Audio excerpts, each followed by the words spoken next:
बिस्मिल्लाहिर्रहमानिर्रहीम, अस्सलाम वालेकुम। मैं हूं मखदूम शहाबुद्दीन। 14 जनवरी 2026 बुध के दिन के इख्तिताम के साथ ही मशरिक़ वुस्ता की अब तक की सबसे तशवीशनाक डेवलपमेंट। इस वक्त अमरीकी मीडिया ने यह कन्फर्म कर दिया है कि ईरान और अमरीका के दरमियान जितने डिप्लोमेटिक चैनल्स थे और हर दौर के अंदर यह याद रखिएगा कि बातचीत चल रही होती है, जिसकी कन्फर्मेशन डोनाल्ड ट्रंप ने भी कुछ घंटे पहले की थी, लेकिन अब तमाम तर बातचीत के दरवाजे बंद कर दिए गए हैं, जिससे यह बात वाज़ेह हो गई है कि अब ईरान पर अमेरिका स्ट्राइक करने जा रहा है। इस हवाले से सियासी और फौजी मकामात कौन कौन से हैं जिन पर टारगेट सेट हुआ है, डोनाल्ड ट्रंप को कौन से 50 मकामात की एक फहरिस्त दी गई है, और इस सब के अंदर अमेरिका से जो तशवीशनाक बयान जारी हुआ है उसके बाद ईरान का एयर डिफेंस सिस्टम भी बहाल हो चुका है। और इंटरेस्टिंगली पहले मशरिक़ वुस्ता के अंदर हमने डिप्लॉयमेंट देखी, लेकिन अब मशरिक़ वुस्ता में जो अमेरिका के बेसिस हैं वहां से अपनी नफरी को मूव आउट किया जा रहा है in the case of a possible Iranian retaliation. तो क्या इस मर्तबा अमेरिका किसी और तरीके से हमला आवर होगा? इस हवाले से भी कुछ डिटेल्स हैं जो मैंने पिछले व्लॉग में भी आपके सामने रखी थी, लेकिन अब यह खबर भी मैच्योर हो गई है और इस हवाले से कुछ मजीद अपडेट्स भी हैं। 8 बड़ी डेवलपमेंट्स हैं अभी तक की, जल्दी जल्दी आपके सामने रखता हूं। अगर अभी तक आपने इस वीडियो को लाइक नहीं किया, लाइक जरूर कर दें। एक के बजाय ज्यादा से ज्यादा कॉमेंट्स करें, क्योंकि हमारे चैनल को भारत, अफगानिस्तान और पाकिस्तान मुखालिफ अकाउंट्स की तरफ से रिपोर्ट किया जा रहा है। इस रिपोर्टिंग का असर जाहिर आप करना आपके हाथ में है कि आप ज्यादा से ज्यादा कमेंट्स करें।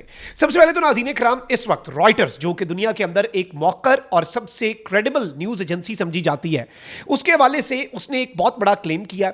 ईरान और अमेरिका के दरमियान बढ़ती हुई कशीदगी के दौरान दोनों ममालिक के आला हुकाम के दरमियान बराह रास्त राब्ते मुनक़ता हो गए हैं, जिसके बाद मुमकिना हमलों के खदशात में इजाफा हो रहा है। खबर रसां एजेंसी रॉयटर्स के मुताबिक एक सीनियर ओहदेदार ने नाम जाहिर न करने की शर्त पर बताया है कि ईरानी वजीर खारजा अब्बास इराक़ची और अमेरिका के खुसूसी एलची जो स्टीव कॉफ हैं उनके दरमियान राब्ते थे, लेकिन अब ये राब्ते मुअत्तल हो चुके हैं। ये पेशरफ्त एक ऐसे वक्त में सामने आई है जब अमेरिकी सदर डोनाल्ड ट्रंप ईरान में गुज़श्ता 2 हफ्तों से जारी मुजाहरों के बाद सख्त क्रैकडाउन पर मुदाखलत की धमकियां दे रहे हैं।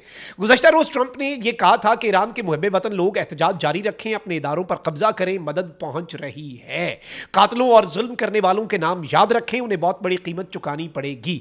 अच्छा, ये जो ट्रंप के नुमाइंदे खुसूसी हैं जिन्होंने ईरान की लीडरशिप के साथ डायरेक्ट राब्ते मुनक़ता किए हैं, जिसके बाद अब फौजी मुदाखलत और फौजी हमला और एयर स्ट्राइक्स जो हैं उनके हवाले से खदशात बहुत ज्यादा बढ़ गए हैं। This is the main thing, ये याद रखिएगा।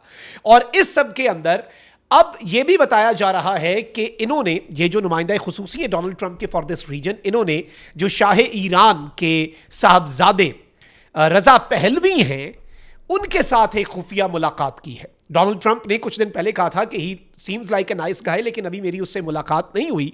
लेकिन अब ट्रंप एडमिनिस्ट्रेशन के टॉप ओहदेदार ने उनसे मुलाकात भी की है और यह एक खुफिया मुलाकात बताई जा रही है। This is something very huge. फिर इसके साथ ही साथ मैं आपको यह बता दूं कि इस वक्त ईरान जो है उसने मशरिक़ वुस्ता में अमेरिका के इत्तेहादी ममालिक को यह पैगाम दे दिया है कि भाई आप हमसे शिकवा ना कीजिएगा, हमारी मजबूरी होगी। अमेरिका ने हम पर हमला किया तो हम आपकी सरजमीन पर मौजूद अमेरिका के इंटरेस्ट जो हैं उन्हें निशाना बनाएंगे। अब 2 बड़ी खबरें इस रीजन के 2 अहम तरीन ममालिक के हवाले से, उनसे भी आपको समझ आ जाएगा कि कुछ होने जा रहा है, हलचल है। एक तो ईरान में भारतीय सिफारत खाने ने तमाम भारतीय शहरियों को फौरी ईरान छोड़ने की हिदायत कर दी है। इससे पहले सिर्फ गैर जरूरी सफर से गुरेज का कहा गया था, लेकिन अब सिफारत खाने ने तमाम भारतीय शहरियों बशमूल तलबा, जायरीन, ताजरों और सयाहों को हिदायत की है कि वो दस्तयाब जराए से ईरान छोड़ दें।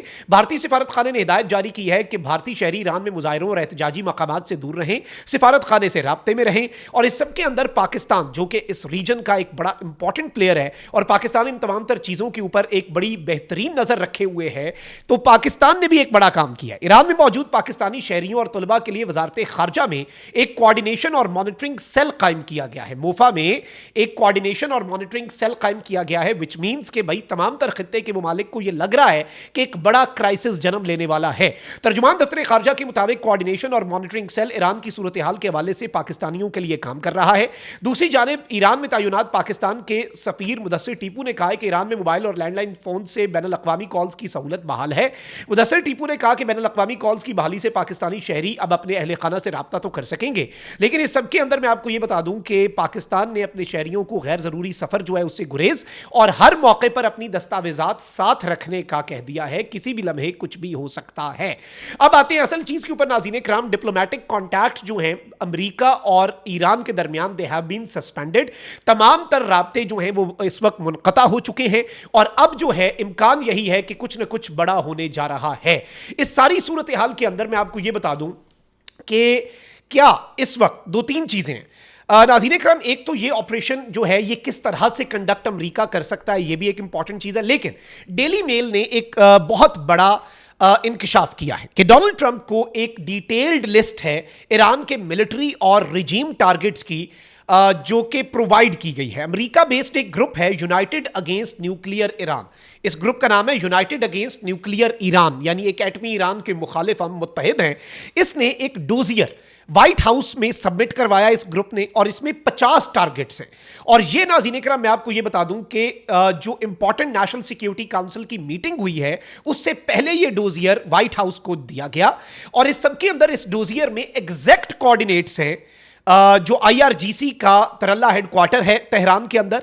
और इस सब के अंदर यह बताया जा रहा है कि आईआरजीसी का मेन तेहरान में हेडक्वार्टर, रीजनल सब हेडक्वार्टर्स और 23 आईआरजीसी के बेसिस जो हैं उनके हवाले से इसमें डिटेल्स हैं, एग्जैक्ट कोऑर्डिनेट्स हैं। सैटेलाइट के ऊपर जो कोऑर्डिनेट्स आप डालते हैं एग्जैक्ट पिन पॉइंट लोकेशंस हैं।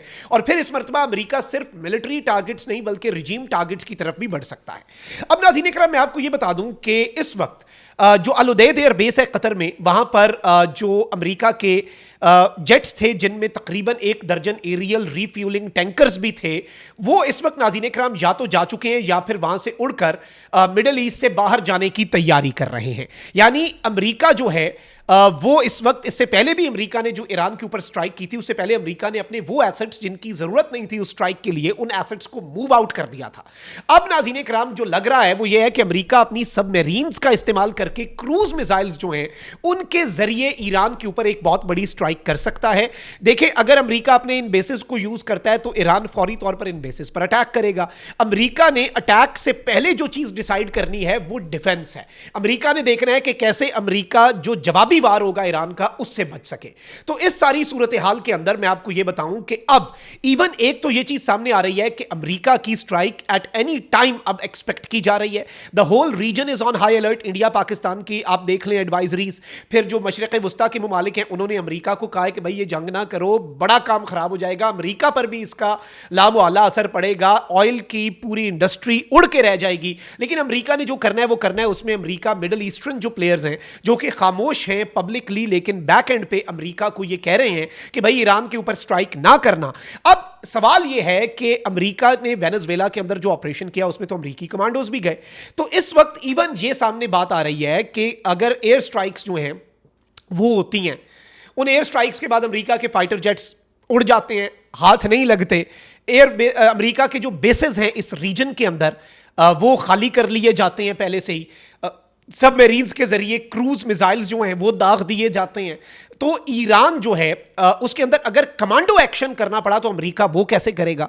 अब उसके हवाले से कुछ सोर्सेज और डिफेंस एक्सपर्ट्स कह रहे हैं कि अमेरिका कर्डिश इराकी मलेशिया जो हैं, जो इराकी कुर्दिस्तान है उसके अंदर जो मलेशियाज हैं, जो मुख्तलिफ मुसल्ला गिरोह हैं, उन्हें कमांडो ऑपरेशंस के लिए भी इस्तेमाल कर सकता है। यानी इस वक्त एक बड़े पैमाने पर चीजें चल रही हैं और जो असलहा मिडिल ईस्ट के अंदर या कार्गो प्लेन्स मिडिल ईस्ट के अंदर दाखिल हुए उनके हवाले से यह इम्कान जाहिर किया जा रहा है कि वो दर हकीकत यहां पर मकामी मलेशियाज को सपोर्ट करने के लिए आए थे, उन्हें माल देने के लिए, और वो यहां से निकलेंगे क्योंकि अमेरिका ने अपना दिफा करना है, अमेरिका ने अपना फौजी आगे नहीं करना। यह चीज आप याद रखिएगा। इसराइल इस वक्त मुकम्मल तौर पे एयर डिफेंस अपना एक्टिवेट कर चुका है। सेकेंडली जो जॉर्डन है, उर्दन, इससे पहले भी उर्दन की फजा के ऊपर से गुजर के जाते हैं ईरान के मिसाइल और ड्रोन्स, उर्दन उन्हें अपनी फजा में ही तबाह कर देता है। वो उसका अपना मामला है इसराइल के साथ और ईरान के साथ। अब उर्दन जो है उसने भी अपने एयर डिफेंस को एक्टिवेट कर दिया। अमेरिका अपने बेसिस का, अमेरिका देखें एस्केप प्लान पहले तैयार करता है, अटैक से पहले अमेरिका डिफेंस करता है, और अब तैयारियां जो हैं वो उसी तरफ को बहुत तेजी से मूव कर रही हैं। So let's see how things unfold. ये अभी तक की डेवलपमेंट्स थी। अपना बहुत ख्याल रखें। अल्लाह निगहबान। पाकिस्तान जिंदाबाद।